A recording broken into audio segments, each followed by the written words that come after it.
Bom, vamos começar a nossa conversa aqui sobre Jesus Cristo, né? Eu quero começar por essa pergunta: Jesus Cristo existiu mesmo? Por quê, gente? Porque nós estamos no ano da fé. A base do ano da fé é o quê? Jesus Cristo.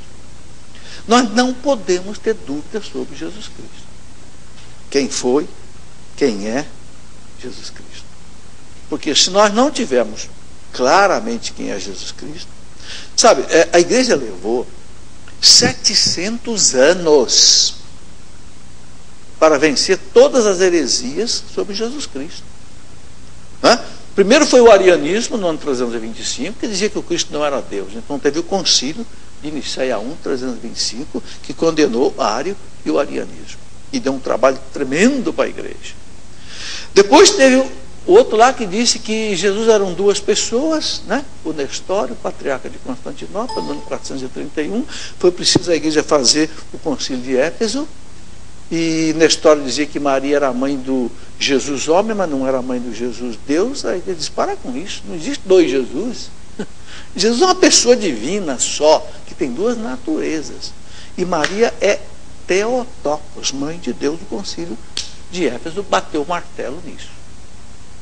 Depois houve um outro que disse que Jesus não tinha natureza humana. Era o monofisismo de um tal de Sérgio, patriarca de Constantinopla. Não, Jesus só tem natureza divina, porque a natureza divina engoliu a natureza humana. O Papa Leão Magno foi obrigado a escrever, né, aquele famoso Tomos a Flaviano, lá no concílio de Calcedônia, no ano 451, ele dizia: não, Jesus Cristo tem as duas naturezas. Ele é perfeitamente homem, perfeitamente Deus, senão ele não pode ser o salvador da humanidade. O salvador da humanidade tem que ser homem e tem que ser Deus ao mesmo tempo, porque ele é o pontífice.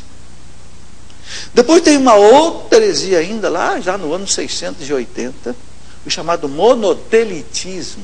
Aí não é mais monofisismo, uma natureza só. Mono quer dizer um, física quer dizer natureza, monofisismo, uma natureza. Aí vem uma outra heresia, de um outro sujeito, chamado Eutiques, também de Constantinopla, um monge famoso, que começou a dizer assim: não, Jesus está bem, ele é uma pessoa divina, tem duas naturezas, mas ele não tem duas vontades, ele só tem vontade divina, ele não tem vontade humana. Foi preciso a igreja fazer um outro, foi o terceiro concílio de Constantinopla, e teve que se condenar o monotelitismo. Teletes em grego quer dizer vontade, mono quer dizer uma vontade. A igreja diz: não, Jesus tem duas vontades. Ele tem vontade divina e tem vontade humana. Só que a vontade humana é perfeitamente submissa à vontade divina. Como foi, por exemplo, no Calvário. No Calvário, a vontade humana de Jesus era fugir da cruz. Claro. Ele era homem, sentia medo como homem. Pai, se é possível, afasta de mim esse cálice. Porque ele sabia o que ele ia passar. Mas, imediatamente, a vontade humana se submete à vontade divina. Não faça a minha vontade, senão a tua. Aliás, é um ensinamento maravilhoso para nós, né? Não faça a minha vontade, Senhor, faça a tua. Né? E a vontade de Deus foi feita e nós fomos salvos desse jeito. Então, isso foi no ano 680. Então, desde lá dos primeiros séculos, das primeiras heresias, até praticamente o ano 700, a igreja teve que lutar muito. Por quê? Porque Jesus é a base da nossa fé. Se a base da fé for estremecida, se houver dúvida, a fé toda fica comprometida. Então, meus irmãos, a igreja sofreu muito. Houve muitos cismas, o cisma dos monofisistas, o cisma dos monotelitistas, o cisma dos arianos, porque a igreja precisou quem é Jesus Cristo. Então, se você quiser ter uma fé autêntica, eu coloquei tudo isso num livro que eu chamei de Porque Eu Sou Católico. Porque se você quiser ser católico, você tem que entender isso. Porque senão as pessoas fazem perguntas para você, te põe na parede e você não sabe responder. É isso que eu quero, esta aula que eu quero dar aqui hoje. Pode passar para nós. Né? Professor, bom, essa semana estava rodando na internet, né, uma charge também com vários, são vários deuses que teriam nascido 25 de dezembro. Agora inventaram um punhado, né? Agora inventaram um punhado. Mas aí vem justificando que desde a antiguidade se acredita nisso. Tá? Eu até respondi, deixei um comentário lá que o Jesus Cristo, a gente sabe, o catolicismo sabe que não nasceu 25 de dezembro. Essa é uma data que era, os pagãos comemoravam o Deus Sol, que sabiamente a igreja, o catolicismo pegou para se falar da verdadeira luz, né? O verdadeiro sol, que é Jesus Cristo. Mas eles vão tentando descaracterizar, exatamente, para que não se acredite em Jesus Cristo, né? E aí até recomendei essa aula de hoje, queria explicar um pouquinho mais, porque de todos aqueles deuses, Jesus é o único, que, como o senhor vai explicar daqui a pouquinho, que realmente existiu. Verdade. Verdade, Sandro. Então, vamos colocar aqui alguns dados para a gente. A primeira coisa que a gente nota é que quando os evangelhos falam de Jesus, falam com uma precisão histórica, geográfica impressionante. Então os evangelhos dizem, por exemplo, assim, Jesus nasceu em Belém, dá o nome da cidadezinha. Você vai lá em Belém hoje, tem a gruta onde Jesus nasceu em Belém, na Basílica da Natividade do ano 300 e pouco. 300, construído por Santa Helena, que está lá até hoje. Inclusive tem uma coisa maravilhosa na Basílica de Belém, que eu fiquei encantado. É a basílica mais antiga da Terra Santa que não foi destruída. Por que ela não foi destruída? Porque quando os persas dominaram Jerusalém lá por volta do ano 630, os persas arrasaram com todas as basílicas que Santa Helena tinha construído, mas não destruíram a Basílica da Natividade em Belém. Por quê? Sabe por quê? Quando eles chegaram na Basílica de Belém, eles viram as imagens dos reis magos. E os reis magos estavam vestidos como eles, persas. Então eles não destruíram a Basílica. Por isso a Basílica da Natividade em Belém é antiquíssima, porque os persas não destruíram. Isso mostra que os reis magos eram persas, vieram da Pérsia visitar o menino Jesus. Interessantíssima essa história. Então a gente vê que os evangelhos, né, no tempo do rei Herodes, Antipas, não foi o Herodes, pai, que perseguiu, né, o menino Jesus, é o filho, é o Antipas, tá certo? O chamado, que o evangelho chama de tetrarca Herodes, porque o pai dividiu o reino em tetrarquias, né? Tetrarquias, da Judéia, no reinado de César Augusto, que morreu 14 depois de Cristo. Então, os dados são exatos, tá certo? No governo de Quirino, na Síria, que era o procônsul romano da Síria, o governador, morreu no tempo de César Tibério. Inclusive existe a cidade de Tiberíades, ali na Terra Santa. Por quê? Porque, né, o seu Herodes Antipas queria agradar o César Augusto, construiu o César Tibério e construiu uma cidade, deu o nome de Tiberíades, por causa do Tibério. Então, os evangelhos são precisos, historicamente, geograficamente. A Terra Santa é um museu a céu aberto. Não tem como desmentir. Vai lá, você vai ver o Mar da Galileia, você vai ver o Monte Tabor, você vai ver tudo que o evangelho fala. Não tem nada fictício, não tem nenhum teatro montado ali. É tudo. Você atravessa, pega um barco em Tiberíades, vai até Cafarnaum, 40 minutos, né? O mesmo trajeto que Jesus fazia, você enxergando todas aquelas montanhas à beira-mar de Tiberíades, onde ele fez a multiplicação dos pães, e etc, etc. Então, ok? Muito bem, vamos continuar, Sandro. Eu estava falando aqui então de Jesus Cristo, vamos voltar aí, não é? Eu dizia então que a vida de Jesus é muito bem detalhada historicamente, geograficamente. Está com o evangelho dizendo que foi condenado pelo 5º procurador romano da Judéia, Pôncio Pilatos. Exatamente. Uma vez eu estava nessas visitas, nessas viagens, Sandro, e nós fomos lá à beira-mar, né, do mar Mediterrâneo, onde ficava a casa de verão do Pilatos, né? E o que os arqueólogos encontraram? Uma pedra escrito lá: aqui a casa de Pôncio Pilatos. Entendeu? Quer dizer, então, exatamente como fala o evangelho, os arqueólogos encontraram. Então não é fantasia. Está aqui o 5º procurador romano da Judéia, Pôncio Pilatos, que foi procurador de 27 até 37 depois de Cristo, nomeado por César Tibério, o imperador romano. Então é ali, ipsis literis, não tem chute, entende? Vamos lá. Pode rodar aí para nós, o Ellen. Bom, mas vamos ver aqui alguns documentos romanos falando de Cristo. Vejam, não são documentos da igreja, são documentos de escritores, historiadores não cristãos, pagãos, romanos, do ano 110 até o ano 120. Vejam bem, esses documentos. Vamos lá. Tácito, eu faço questão até de botar o nome inteiro dele ali. Se você quiser conferir, entra na internet, por exemplo, no Wikipedia você vai encontrar, e outras fontes, né? o seu Públio Cornélios Tácitos, que viveu de 55 até o ano 120, o que ele diz? Historiador romano, escritor, orador, cônsul romano, no ano de 97, e procônsul na Ásia romana, no ano 110 até 113, falando do incêndio de Roma, que aconteceu no ano 64, quando Nero botou fogo lá em Roma, não é? Apresenta uma notícia exata sobre Jesus Cristo, uma notícia curta, mas exata. Veja, lá no primeiro século, a notícia do Tácito era essa, historiador romano. Um boato acabrunhador atribuía a Nero a ordem de pôr fogo na cidade. Vai. Então, para cortar o mal pela raiz, Nero imaginou culpados e entregou às torturas mais horríveis esses homens detestados pelas suas façanhas, que o povo apelidava de cristãos. Ora, cristão vem de quem? Vem de Cristo. Tá certo? Vai. Esse nome vem de Cristo, que sob o reinado de Tibério foi condenado ao suplício pelo procurador Pôncio Pilato. Está aí um historiador romano do primeiro século, narrando o que está no Evangelho. Tácito, imperador, um escritor romano, tem nada a ver com a igreja, falando de Jesus Cristo. Alguém pode dizer que Jesus Cristo não existiu? Que Jesus Cristo foi um mito? Nero, no ano de 64, fez a primeira perseguição, matou um monte de cristãos nas arenas, queimados, degolados, porque eram seguidores de Cristo. O Tácito escreveu essa coisa.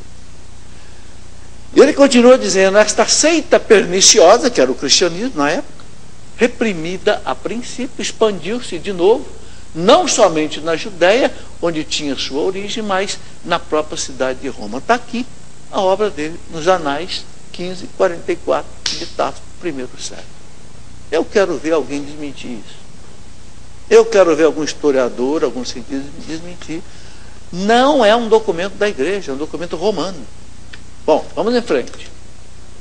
Plínio o Jovem, outro cidadão romano. O nome dele era Caius Plínius Cecílius Secundus, que viveu de 61 até 114, contemporâneo do Tácito, e que era sobrinho de Plínio, chamado o Velho, que foi governador romano da Bitínia, na Ásia Menor, e que escreveu uma carta ao imperador romano Trajano, aquele que também perseguiu muitos cristãos, no ano 112, dizendo o seguinte: os cristãos, então veja, o Plínio escrevendo, os cristãos estavam habituados a se reunir em dia determinado, antes do nascer do sol, e cantar um cântico a Cristo, que eles tinham como Deus.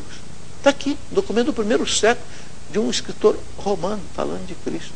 Que os cristãos se reuniam no domingo para celebrar Cristo. Está aí epístolas, a referência direitinho.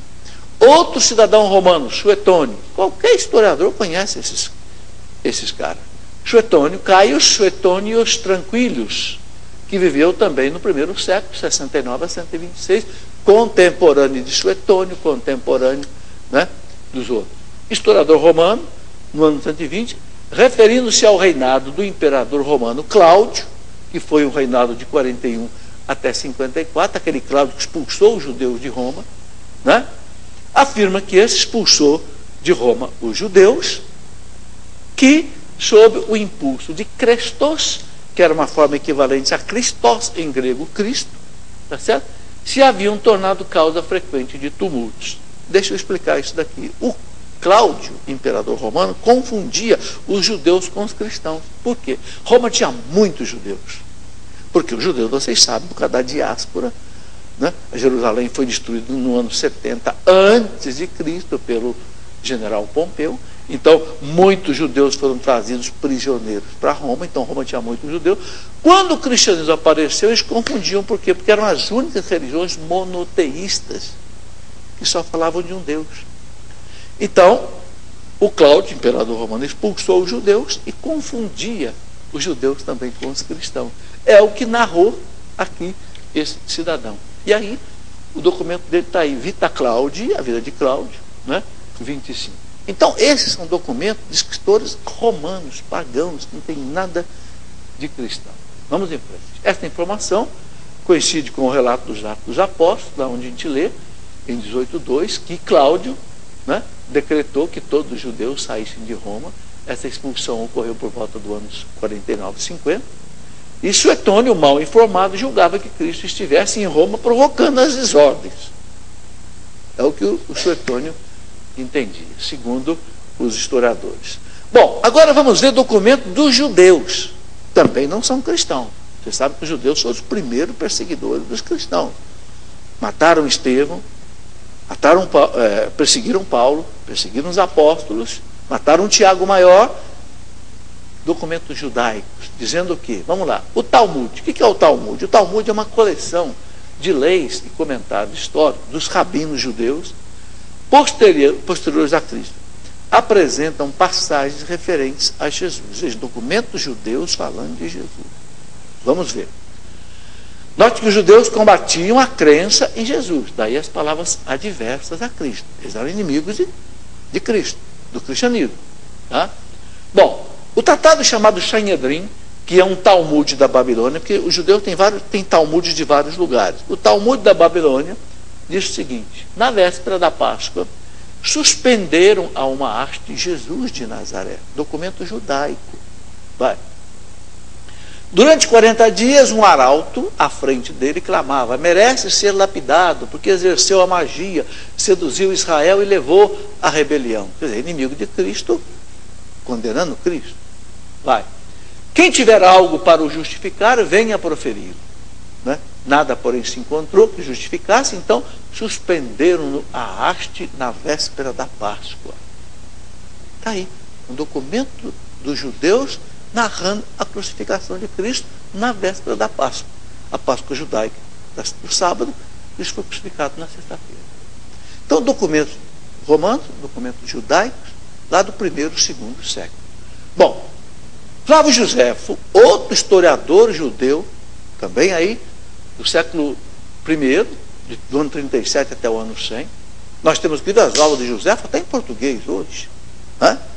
Fariseu, escreveu palavras impressionantes sobre Jesus. Inclusive, alguns acham que Flávio Josefo teria se convertido ao cristianismo. Bom, mas olha o que esse homem escreve. Por essa época, apareceu Jesus, homem sábio, se é que há lugar para o chamarmos homem. Né? Porque ele realizou coisas maravilhosas. Foi o mestre daqueles que recebem com júbilo a verdade e arrastou muitos judeus e gregos. Ele era o Cristo.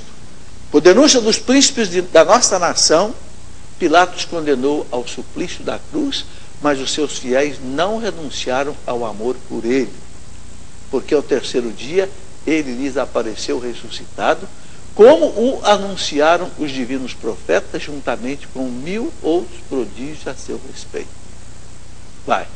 Ainda hoje, subsiste o grupo que, por sua causa, ainda hoje, quer dizer, no século I, quando ele escreveu isso, ainda hoje subsiste o grupo que, por sua causa, recebeu o nome de cristão. Está aí. É só você pegar a obra em português, Antiguidades Judaicas, do Flávio Josefo, você vai encontrar lá, né, nessa referência aí, essa citação. Um escritor judeu do primeiro século narrando o que aconteceu com Jesus. Quer dizer, bate ipsis literis com o que está no Evangelho. Então ninguém pode dizer em sã consciência, quem é honesto cientificamente, quem é honesto historicamente, não pode dizer que o Cristo não existiu. Porque senão vai dizer que todo esse povo está mentindo, os escritores romanos, os escritores judeus, e vai ter que dizer também que César não existiu, que Pilatos não existiu, que Suetônio não existiu, que Cleópatra não existiu, que Napoleão Bonaparte não existiu. Então vamos negar tudo. Se é para brincar de fantasia com a história, então nós vamos negar tudo. Porque é interessante, né? Quando querem atacar a igreja, nega, fica por isso mesmo, e ninguém prova nada. Mas de repente falam dos outros, aí tá, tudo é verdade. Professor, lembrando também que esses escritos dessas pessoas aí são referências com credenciais para saber aquilo que realmente existiu na história. Porque, como dizem por aí, papel aceita tudo, né? Claro. Então qualquer um pode chegar e escrever hoje qualquer coisa. Então vamos dizer assim, mas o que está escrito aí foram, talvez até os cristãos escreveram. Não, esses documentos que o senhor citou aí, eles são referência daquelas pessoas que querem estudar realmente a história, aí são que vão documentos históricos e, portanto, científicos. Né? Tá aí. Agora, nós temos documentos cristãos, que são os evangelhos. Então, depois dos documentos romanos, judaicos, temos documentos cristãos. Os evangelhos, o quê? Narram com riqueza de detalhes históricos, como eu já falei, geográficos, políticos, religiosos, a terra da Palestina no tempo de Jesus. É impressionante as narrativas com o nome de lugar, de cidade. Né? Você chega lá na Terra Santa hoje, você vai encontrar a cidade de Naim, lá, no mesmo lugarzinho que é dito ali. Você vai encontrar lá o que aqueles lugares mais... Né? Belém, que era uma coisinha de nada, está lá, ainda hoje. Né? Os evangelistas não poderiam ter inventado tudo isto com tanta precisão. Os evangelistas não podiam ter inventado essas coisas, não tinham condições disso. Né? São Lucas, que não era apóstolo e nem era judeu, ele era médico. Lucas era de Tessalônica, ele conheceu São Paulo nas viagens de São Paulo, né? Ele fala dos imperadores César, Augusto, Tibério, cita os governadores da Palestina com uma precisão histórica impressionante. Né? Pôncio Pilatos, Herodes, Filipe, Lisânias, outros personagens como Anás, Caifás, todos são muito bem conhecidos da história universal.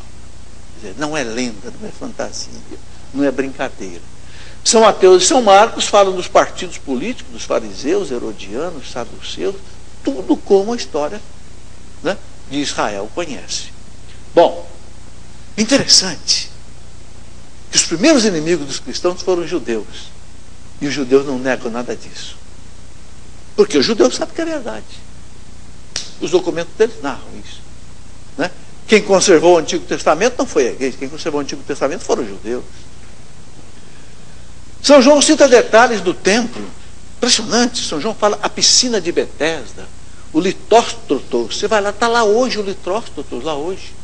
Onde o Pilatos julgou Jesus. Né? O Gábala.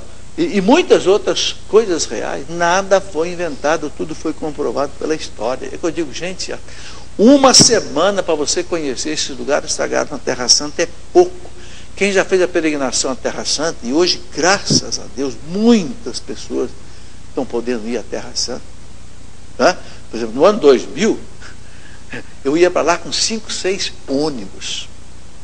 E você tinha que correr muito para você mostrar todas essas coisas em 7 dias. Porque está tudo ali. Eu entrei dentro do túmulo de Lázaro, desci lá dentro. Hoje não pode descer mais, mas eu já desci.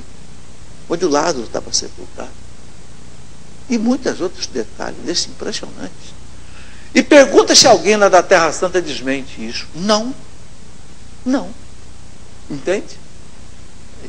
Bom, aqui algumas reflexões interessantes que alguns historiadores colocam, especialmente historiadores cristãos. O mito não poderia chegar ao século XXI com mais de 1 bilhão de adeptos. O cristianismo tem 1 bilhão e 200 milhões de pessoas, de cristãos. Um mito não poderia chegar, uma mentira, uma fantasia não poderia chegar, né, a ter tantos adeptos.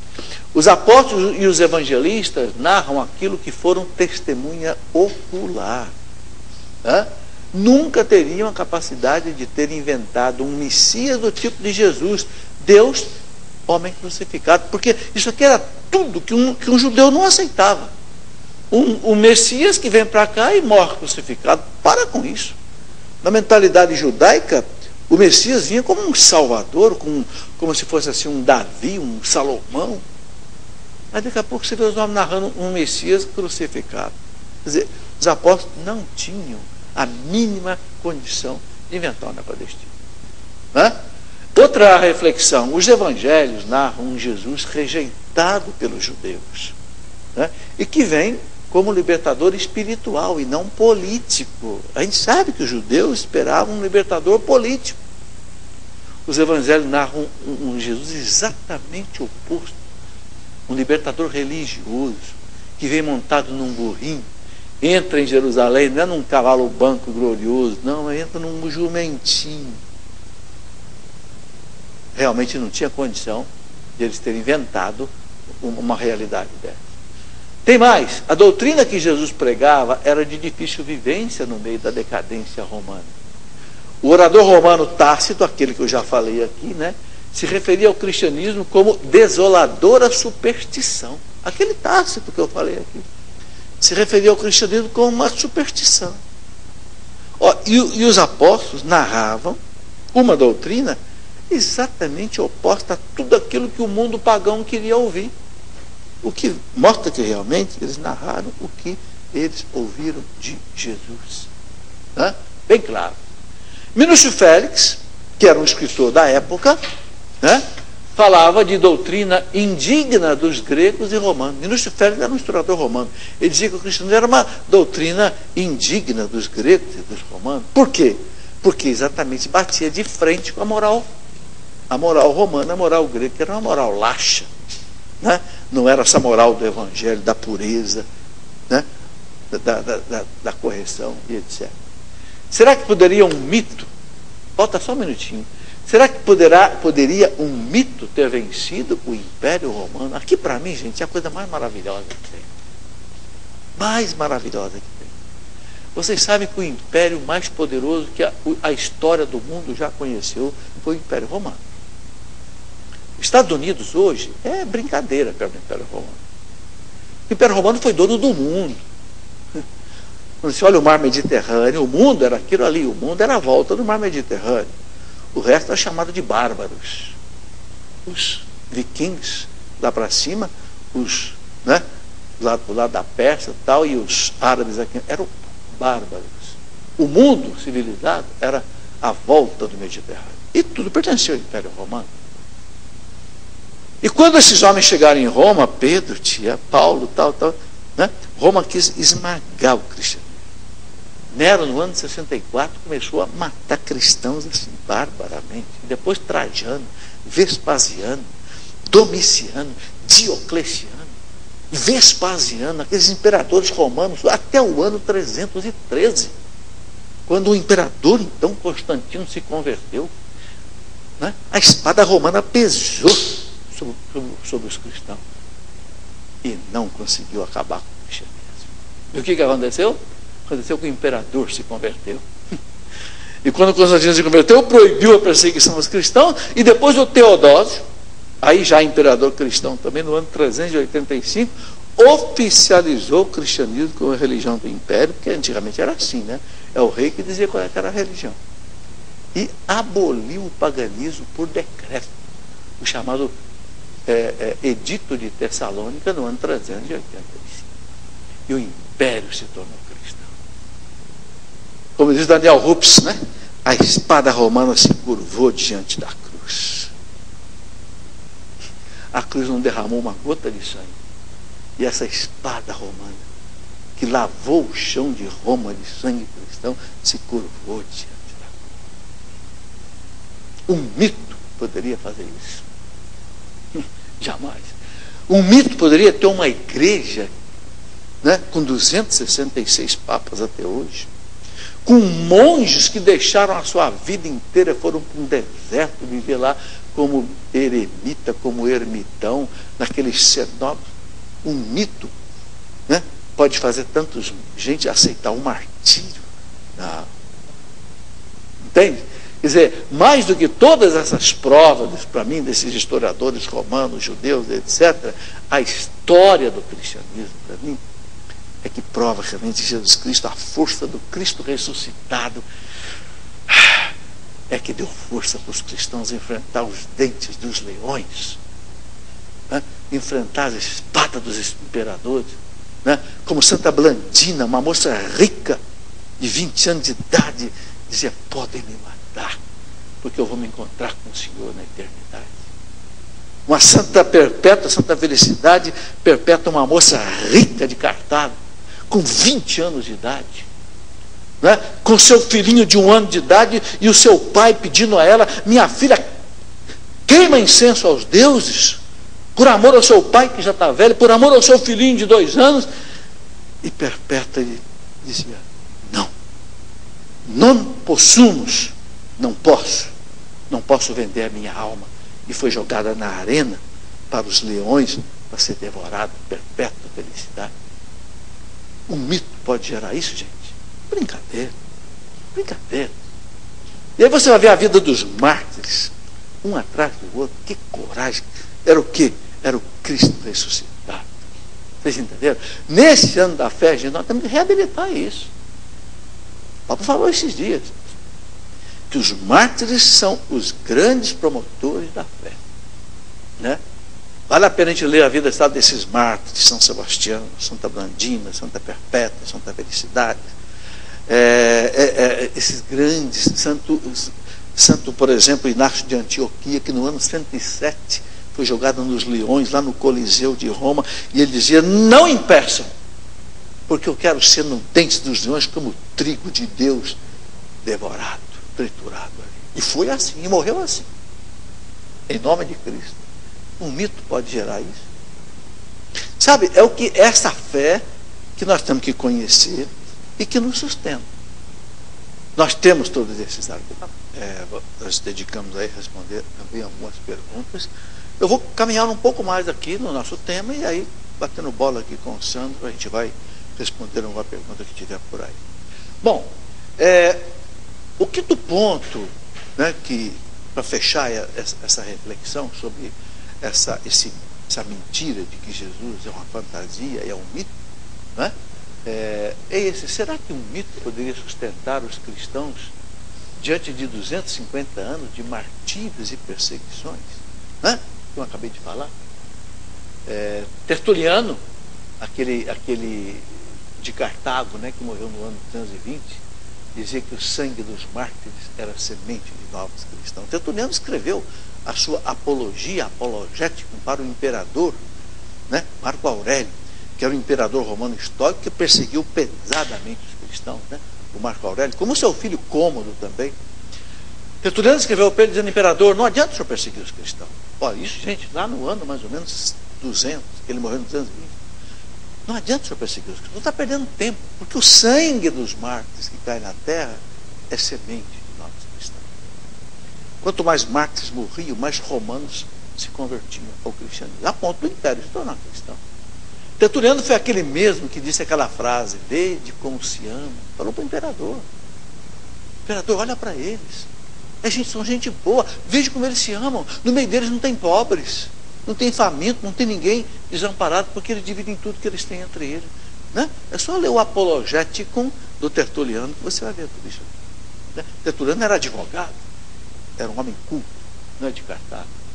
Depois, no século III, já havia cerca, olha esse dado, gente, no século III, quer dizer, ano 200 a 300, já havia cerca de 1.500 sedes episcopais, quer dizer, bispos, no mundo afora. Principalmente onde? Na região da Turquia, onde São Paulo pregou, naquela região toda ali, das visagens apostólicas de São Paulo, no norte da África, onde Santo Agostinho viveu ali, toda aquela. Então, nessa região toda aí, já tinha mais de 1.500 bispos. E tudo organizado, tudo dirigido pelos 4 pontos centrais que a igreja tinha, que era Roma, Jerusalém, Antioquia e Constantinopla. Ou melhor, Alexandria, no norte do Egito, que eram os grandes patriarcados da igreja que coordenavam toda a igreja nos primeiros séculos. Será que um mito pode gerar tudo isso? Não tem cabimento, né? Será também que um mito poderia sustentar uma igreja que começou com 12 homens simples e que já tem 2.000 anos? Não existe nenhuma instituição na face da terra, meus irmãos, que tenha 2.000 anos. Cadê o Império Persa? Acabou. Cadê o Império Babilônico? Acabou. Cadê o Império Romano? Acabou. Cadê o Império Mongol? Acabou. Acabam-se todos. A igreja tem 2.000 anos. E não vai acabar. Cristo vai voltar e essa igreja vai estar aí esperando, né, o seu esposo voltar, porque ela é esposa de Cristo, para celebrar as núpcias do Cordeiro, como diz o Apocalipse. E a gente vê, né, professor, tudo aquilo que cresce em cima daquilo que é mito, daquilo que não é verdade. Não precisa ter 2.000 anos, não. Às vezes com 20, 30, 50 anos, um século, acaba ruindo, né? Acaba não subsistindo, né? E é como o senhor falou, a igreja é a única instituição com 2.000 anos. Se não fosse embasada, se não tivesse como pilares uma verdade que Cristo deixou, né, que está nos evangelhos, não teria subsistido também, né? E o mais interessante, Sandro, quando a gente estuda, essa é a vantagem da história da igreja, né? Eu dou aula de história da igreja aqui no seminário da Canção Nova, seminário de teologia, a pedido do nosso bispo, né? Eu disse até no Aveni, eu não tenho autoridade nenhuma para dar aula de história da igreja, mas o senhor quer que por amor à sagrada obediência eu vou dar. Porque eu sou, Domingos, eu sou formado em física, eu sou doutor em física, você está me chamando de teologia, de história, eu vou dar a história da igreja. Porque eu sei história da igreja é para o meu gasto. Mas tudo bem.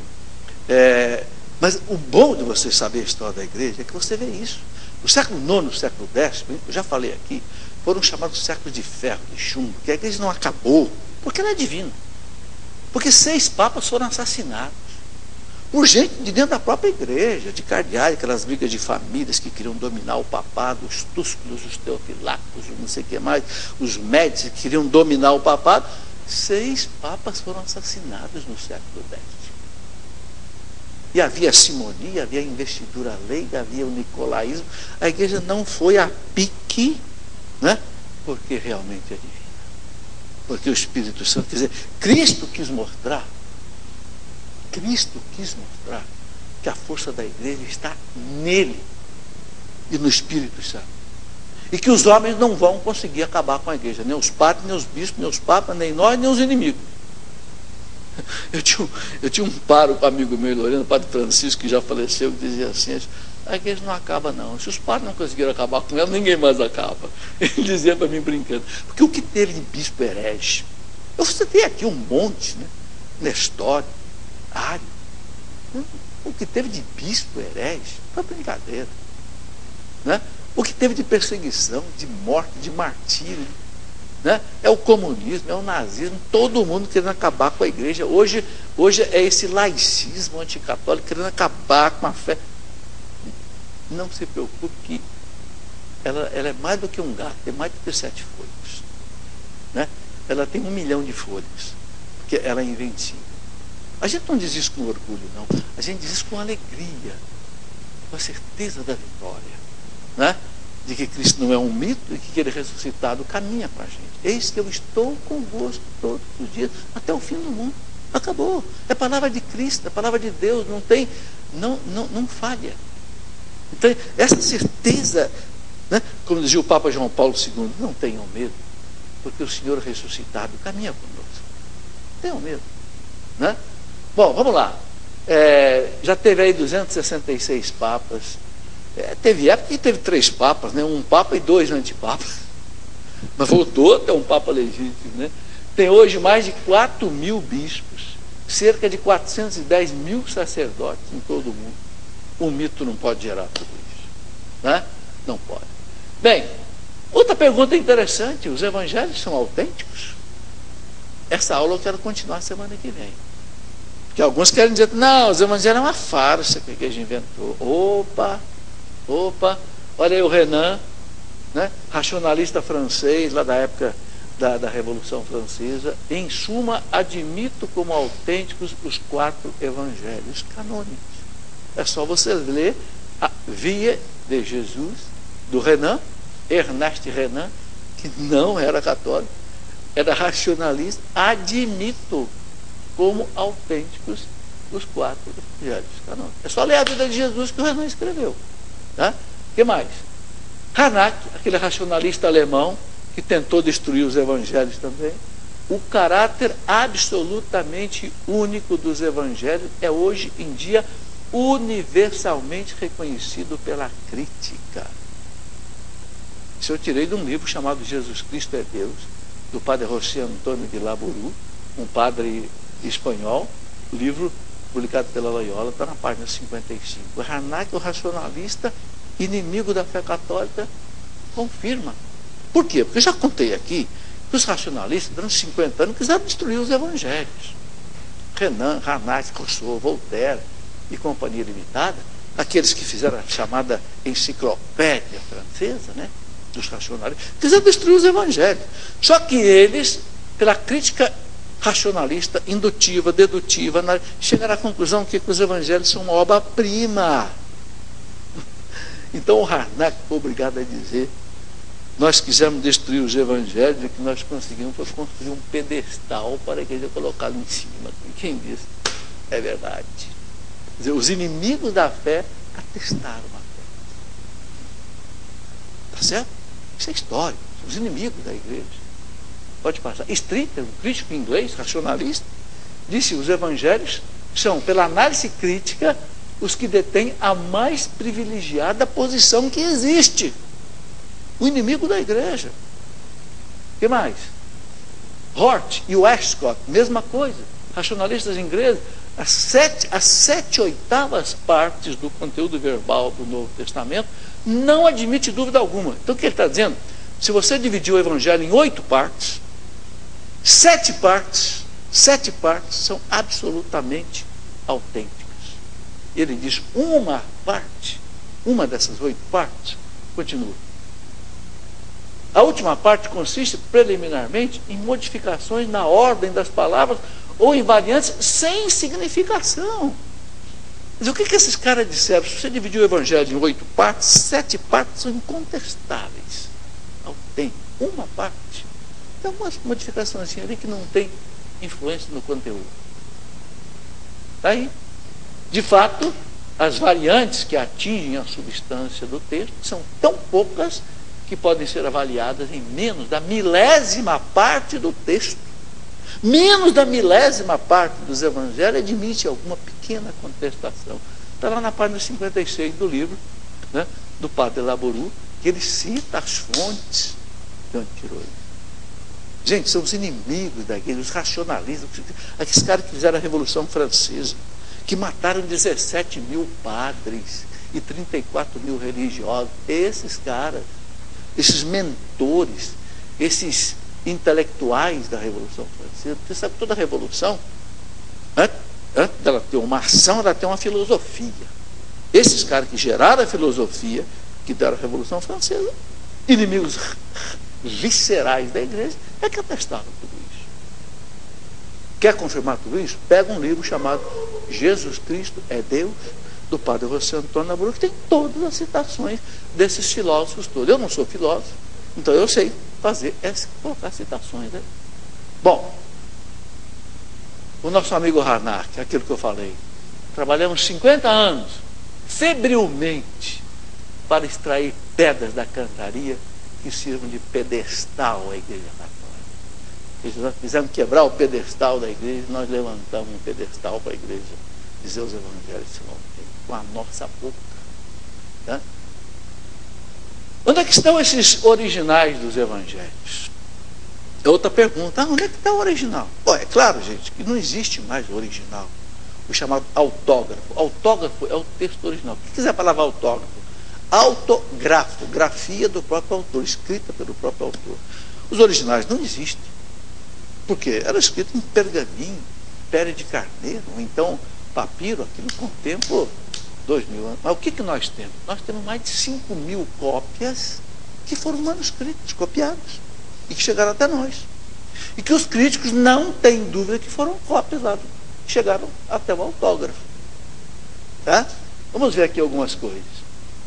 Há cerca de 5.236 manuscritos, cópias, do texto original grego do Novo Testamento, comprovados como autênticos pelos especialistas.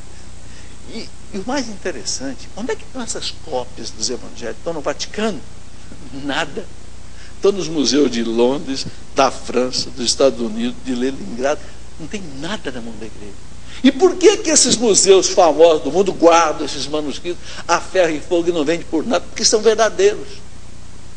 O Vaticano tem um manuscrito com ele. Estão entendendo? Então, aí que está a prova autêntica da autenticidade dos evangelhos. O que mais? São 81 papiros, né? São 266 chamados códices unciais. Unciar do latim quer dizer polegada. São códices, livros com letras grandes, né? E depois tem 2.754 minúsculos e mais 2.135 lecionários, que era usado para a liturgia. Tudo isso, esse acervo que tem de cópias dos evangelhos, que estão espalhados no mundo inteiro, né? Basta aí para a gente ver. Os papiros são os mais antigos testemunhos do texto do Novo Testamento. Os papiros. Aqui tem uma foto de um deles. O mais antigo de todos, interessante esse dado aqui. Pode passar. O mais antigo de todos os papiros, de Highlands, conservado em Manchester, na Inglaterra, sob a sigla P, Rio GK 457, do ano 120. Uma cópia do ano 100. Gente, não se esqueça que São João morreu por volta do ano 100. Nós temos uma cópia do ano 120, que está na mão dos ingleses, em Manchester. Não está no Vaticano, não. Hã? Ok? Pode passar. E contém o quê? Os versículos de São João. Então, veja bem, São João escreveu os evangelhos por volta do ano 100. Nós temos uma cópia que é do ano 120. Então, provavelmente, essa cópia foi feita do próprio original de São João. Um pesquisador chamado O'Callaghan, que é especialista em papiro, um espanhol, diz que provavelmente esse documento de Manchester tenha sido cópia do original de São João. Ok. E aqui eu coloco um quadrinho mostrando a vocês onde é que estão alguns desses papiros. Esses P1, P2, P3, P7, são os nomes dos papiros. Aqui o que significam eles. Aqui o local onde eles estão. Olha onde eles estão. Filadélfia, Estados Unidos, Florença, Itália, Viena, Áustria, Paris, Londres, Estrasburgo e Berlim. Não tem nenhum na mão do Vaticano. E pergunta se esses detentores aqui desses papiros entregam isso para alguém. De que anos são eles? De que séculos são eles? Século 3, século 6, século 6, 7, 3, 3, 4. Documentos lá do século 3, cópias do século 3, século 4, estão guardadas as 7 chaves nesses museus do mundo inteiro. Por quê? Porque são verdadeiros. O que mais? Existem 76 papiros do texto original do Novo Testamento. Bom, aí esses documentos, esses textos estão aonde? Em Leningrado, aí tem a sigla deles. Estão no Cairo, Oxford, Cambridge, Heidelberg, Nova York, Gênova. No Vaticano tem apenas um. O Vaticano tem um deles. Então quem faz essas análises não é a igreja, são os próprios especialistas do mundo inteiro. E ninguém contesta nada. Tá certo? É muito importante saber disso, gente, para a gente saber que a nossa fé tem credenciais.